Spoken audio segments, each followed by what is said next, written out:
माता की वंदे वंदे वंदे। आज ये मेरा अति सौभाग्य है कि मैं अपने घर मनाली में कार्तिकेय स्वामी जी की छत्र छाया में उनकी कृपा से आज आप सबके सामने ये संबोधन कर पा रही हूं। मैं अपने सारे गांव वासियों का, मेरे भाई बंधुओं का, पार्टी से जितने भी लोग मुझसे जुड़े हुए हैं, सब कार्यकर्ताओं का दिल से स्वागत करती हूं, अभिनंदन करती हूं।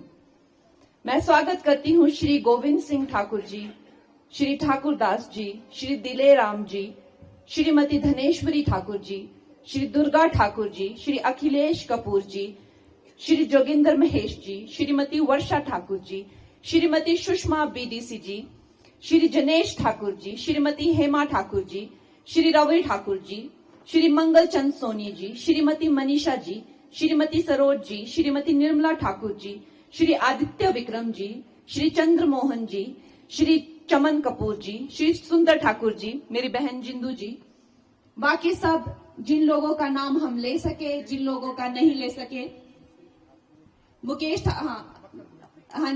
ठाकुर जी, मकर ध्वज जी, वो सब मेरे जो ये सगे संबंधी हैं, मेरे कर्नल बुबू जी आपका बहुत जिक्र करते हैं, नाम लेते रहते हैं। तो यहाँ पे जो है मेरे अपने सगे संबंधी हैं, गांव वाले हैं। कार्तिकेय स्वामी जी, हमारे कार्तिकेय स्वामी जी जो शिव और पार्वती जी के ज्येष्ठ पुत्र थे, उन्होंने हिमालय में बहुत साधना की और ये वेदों में लिखा हुआ है और इतिहास गवाह है। फिर वो भारत भ्रमण पे निकल गए और उन्होंने अपनी तलवार को जो विराम दिया वो दिया साउथ इंडिया में, जहां पे उन्हें बहुत प्रख्याति मिली। उन्हें मुर्गन कुमार के नाम से हर जगह उनके बहुत भव्य मंदिर हैं और हर जगह उनकी जो है महिमा मंडन किया जाता है। कार्तिकेय स्वामी ने मुझे यहाँ बुलाया है, उन्होंने मुझे आशीर्वाद देकर ये देवभूमि और ये भी देवभूमि के बीच में मुझे भूमि प्रदान की है। और अवश्य ही सब लोग बड़े ही आश्चर्यचकित होते थे कि ये बड़े ही आश्चर्य की बात है कि ये बीच में ये पीस क्यों बचा हुआ था मनाली जैसी जगह में। तो मेरे माता पिता कहते हैं ये कंगना के लिए ही बचा हुआ था। तो मनाली के लोगों ने मुझे अपनाया, उन्होंने मुझे अपनी बहन बनाया। अगर उन्हें कोई गिले शिकवे मेरे से हैं तो मैं ये कहूंगी कि लोग उनको मेरे प्रति भ्रमित कर रहे हैं। मेरे माता पिता अक्सर कहते हैं कि तुम्हारे सारे रिश्तेदार तो नीचे हैं, तुम ऊपर अकेली क्या करती हो। जब एक महिला अकेली रहती है तो कई तरह की उन्हें अपनी सुरक्षा व्यवस्था करनी पड़ती है। ये मनाली कोई साधारण गांव तो है नहीं कि जहां हम बच्चे बच्चे को जानते हैं। यहाँ हजारों और लाखों पर्यटन आते हैं, यहाँ पे इतना टूरिज्म होता है, इतनी स्टेट्स के लोग आते हैं कि अवश्य ही एक अकेली महिला को, जवान महिला को अपनी सुरक्षा की चिंता दिन रात रहती है।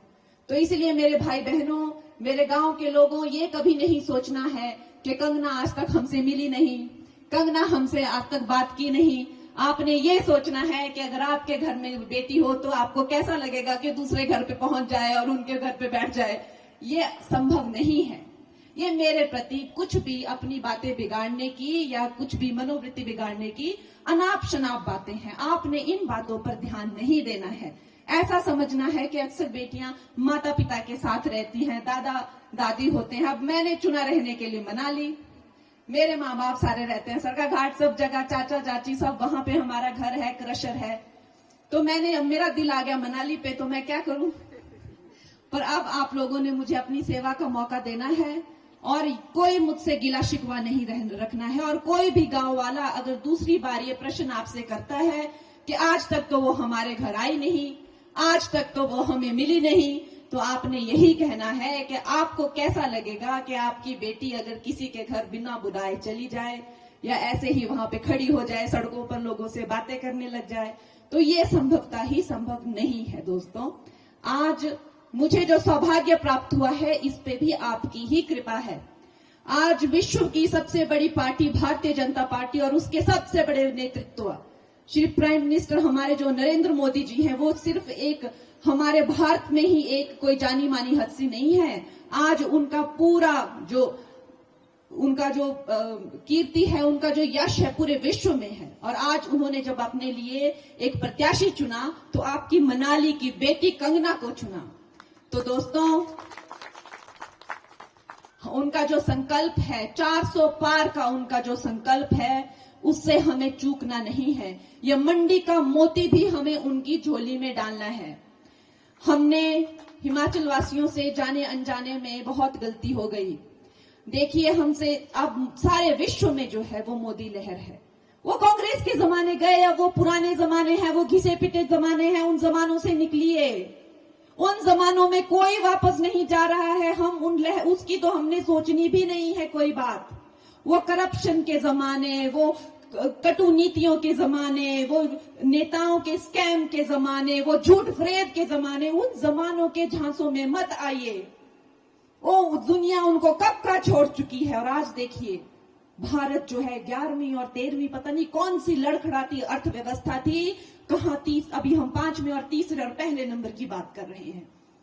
देखिए, एक वक्त था जब जो प्राइम मिनिस्टर बैठा होता था दिल्ली में, वो आपको पता है कैसे बात करते हैं मनाली जैसी जगहों के बारे में, कैसे बात करते हैं अरुणाचल जैसी जगहों के बारे में। वो इस तरह बात करते थे कि अवश्य ही हम यहाँ पे कोई विकास नहीं करेंगे। अगर हमने यहाँ सड़कें बनाई तो चीन उन्हीं सड़कों से दिल्ली तक पहुंचेगा, हम उसे कैसे रोकेंगे। क्या कारण हो सकता है कि यहाँ पर वही माहौल है जो 100 साल पहले होता था। क्या इसका कारण हो सकता है कि क्यों इनकी कोई भी विकास नहीं किया गया। इसका यही कारण था क्योंकि ये डरते थे अगर रोड नहीं होंगे तो चीन आ नहीं पाएगा, अगर रोड होंगे तो उन्हीं रोडों से दिल्ली तक पहुंच जाएंगे।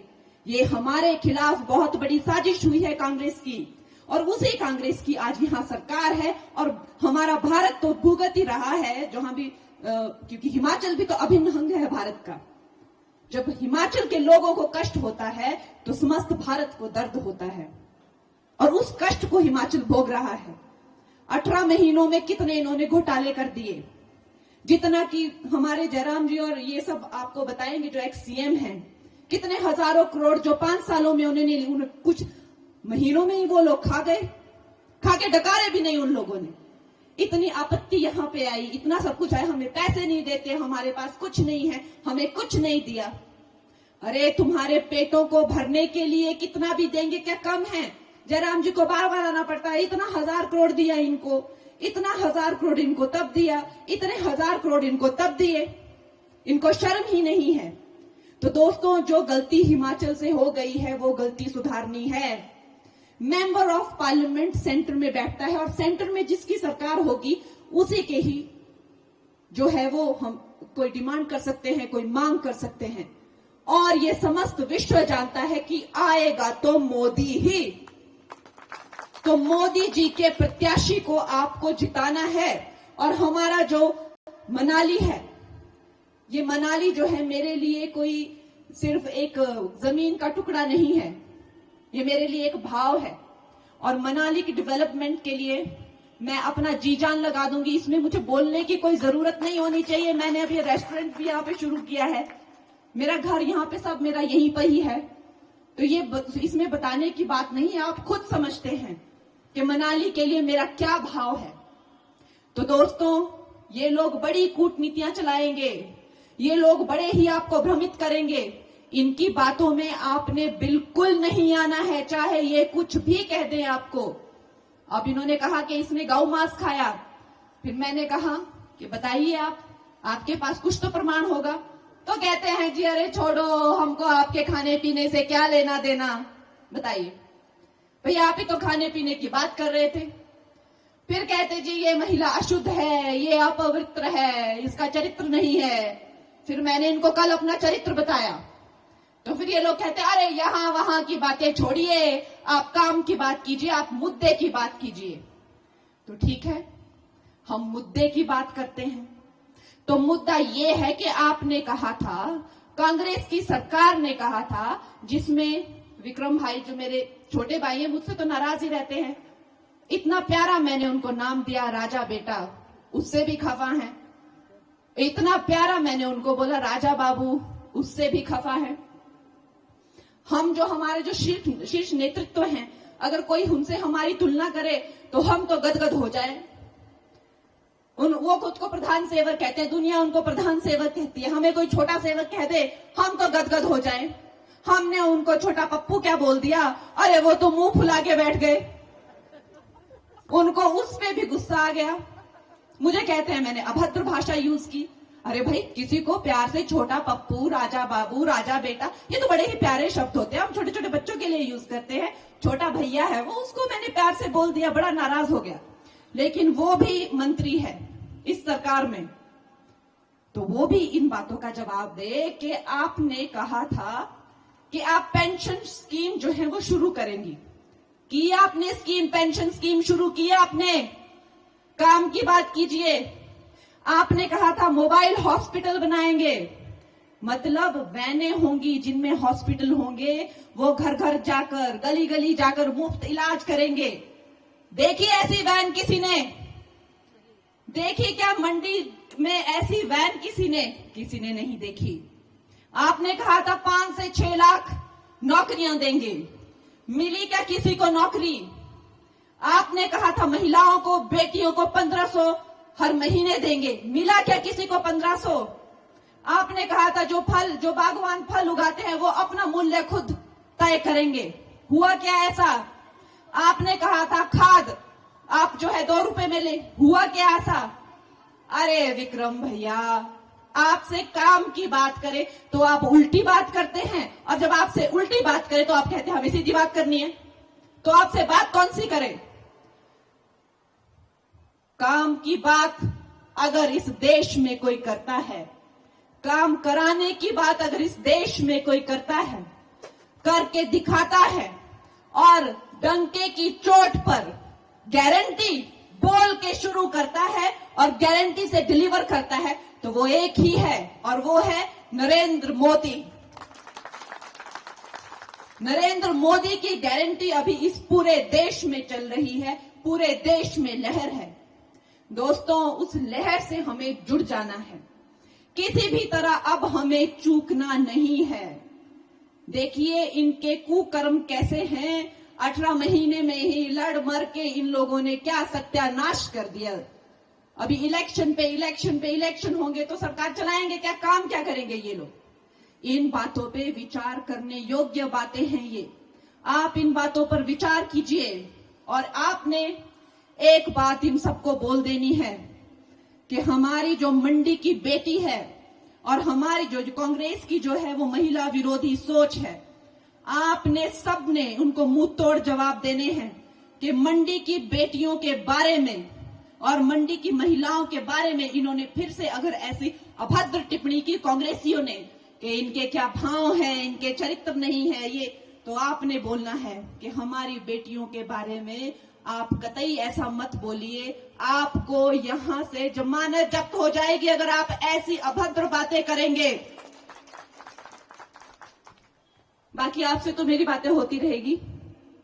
और दोस्तों, कभी आपने ये अपने मन में ये नहीं रखना है कि हम कंगना से कैसे मिलेंगे, कंगना तो अभिनेत्री है, हमारी सेवा करेगी कि नहीं, हमारे काम करवाएगी कि नहीं। ऐसा नहीं होता है। देखिए, जिस वक्त की जो डिमांड होती है वो वक्त वैसा ही होता है। हम हमेशा, चाहे वो महिला के जीवन के चरण हो, चाहे वो पुरुष के जीवन के चरण हो, जब आप स्कूल जाते थे तो आप कुछ काम करते थे, फिर आपकी शादी हुई तब कुछ, फिर आपकी नौकरी लगती है तब आपके कुछ अलग रिस्पॉन्सिबिलिटीज, ड्यूटीज होती हैं, फिर अगर आप अपना बिजनेस चलाएं तो कुछ, फिर आप अगर समाज सेवा में आ जाएं तो कुछ। तो ये तो एक जीवन के कई चरण होते हैं जो हर मनुष्य के जीवन में होते हैं। ऐसा नहीं है कि हमारे जीवन में वैसे चरण नहीं आते हैं। अगर आप लोगों ने मुझे सफलता दी और अगर आप लोगों ने राजनीति में मुझे प्रोत्साहित किया तो अवश्य ही, इसमें कोई दो राय नहीं है कि मैं अपना जीवन भी राजनीति के लिए समर्पित कर दूंगी। आप लोगों को इस तरह से हमें यहां से लीड मिलनी चाहिए कि दिल्ली तक ये बात गूंजे कि कंगना को मनाली से ऐसी लीड मिली थी कि ऐतिहासिक लीड थी कि अगर मेरी मनाली की कोई भी फाइल अगर कहीं दिल्ली के किसी बेंच पे जाए या मेज पे जाए तो लोग उसे वहां से हटाने से पहले और हिलाने से पहले 10 बार सोचे कि ये वही मनाली के लोग हैं जिन्होंने हिमाचल प्रदेश में सबसे ज्यादा लीड देकर भाजपा को, बीजेपी को जिताया था। जय हिंद।